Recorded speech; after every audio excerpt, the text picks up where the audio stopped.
আমার মনে হয় বাজেটটা হওয়া উচিত ছিল কমপক্ষে 30 লক্ষ কোটি টাকা। যদি 30 লক্ষ কোটি টাকা বাজেটটা হতো তাহলে হয়তো এই জনপ্রতিনিধিদের গলা ভিজতে পারতো, কিন্তু তৃষ্ণা মিটতো না। বাজেটের আকার দিয়ে কিন্তু বাজেট সঠিক ব্যাঠিক নির্ণয় করা যায় না, কারণ বাজেটে দেওয়ার পিছনে কিছু দর্শন থাকে, কিছু লক্ষ্য থাকে। আমি দেশটাকে কোন দিকে নেব এবং জাতিকে কি সুবিধা দিব, জনগণের আকাঙ্ক্ষা পূরণ করতে গেলে আমার কি কি দরকার, সেই লক্ষ্যেই বাজেটটা হয়। মাননীয় স্পিকার, বাংলাদেশে আমাদের leader of the house and prime minister at the same time পার্টির চেয়ারম্যান জনাব তারেক রহমান ঢাকায় নেমে বলেছিল, আই হ্যাভ এ প্ল্যান।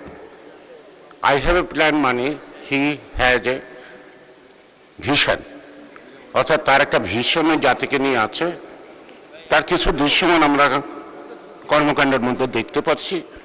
সেই ভিশনকে সামনে রেখেই মাননীয় অর্থমন্ত্রী এই বাজেটটি প্রণয়ন করেছেন, বাজেটটি সাজিয়েছেন। কারো কারো ভাষায় বাজেটটি অধিক, অর্থাৎ অনেক বড়। যারা কথা বলছেন তাদের উদ্দেশ্যে বলতে চাই, গত অধিবেশনে যত সংসদ সদস্য, মাননীয় সংসদ সদস্য বক্তব্য রেখেছেন, তারা প্রত্যেক এলাকার জন্য উন্নয়ন, স্কুল, কলেজ, মসজিদ, মাদ্রাসা, hospital, university, medical college, 150-200 mile পাকা রাস্তা, এটির ব্যয় হিসাব করলে আমার মনে হয় বাজেটটা হওয়া উচিত ছিল কমপক্ষে 30 লক্ষ কোটি টাকা। যদি 30 লক্ষ কোটি টাকা বাজেটটা হতো তাহলে হয়তো এই জনপ্রতিনিধিদের গলা ভিজতে পারতো, কিন্তু তৃষ্ণা মিটতো না। সুতরাং বাজেটটি বড় হয়নি। আর ঘাটতি বাজেট,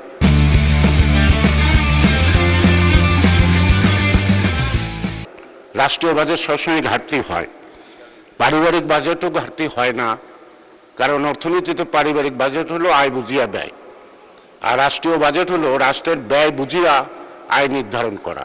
এই দুটো তফাৎ আছে।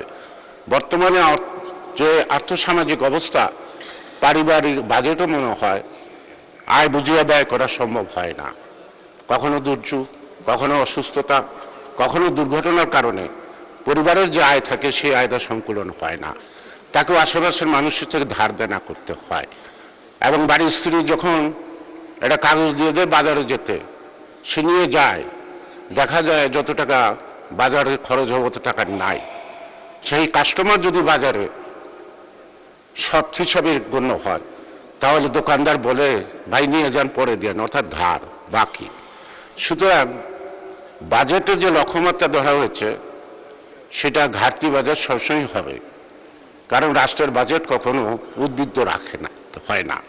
আমি যদি এই সংসদ, মহান এই সংসদে, পার্লামেন্টে যারা আমরা আজকে নির্বাচিত হয়ে আসছি, আমরা যারা যারা নির্বাচন করছি, আমার মনে হয় 80% জনই কিন্তু নির্বাচনের সময় ঘাটতি বাজেট নিয়ে নির্বাচনে নামছি। কেউ কেউ বন্ধু বান্ধবের থেকে হাওলাত করে জামানতের টাকা জমা দিচ্ছি, কেউ কেউ আমরা দলীয় ফর্ম কিন্তু কারো থেকে ধার করছি, কিন্তু শেষ পর্যন্ত নির্বাচন করছি। আবার নির্বাচনের পরে অনেক বন্ধুর এটা গাড়ির টাকা উদ্বৃত্ত হয়ে গেছে। এই ঘাটতি বাজেটে কিন্তু নির্বাচন করে এই ঘাটতি বাজেটকে পূরণ করাটা হলো আন্তরিকতা এবং সাহসিকতার ব্যাপার।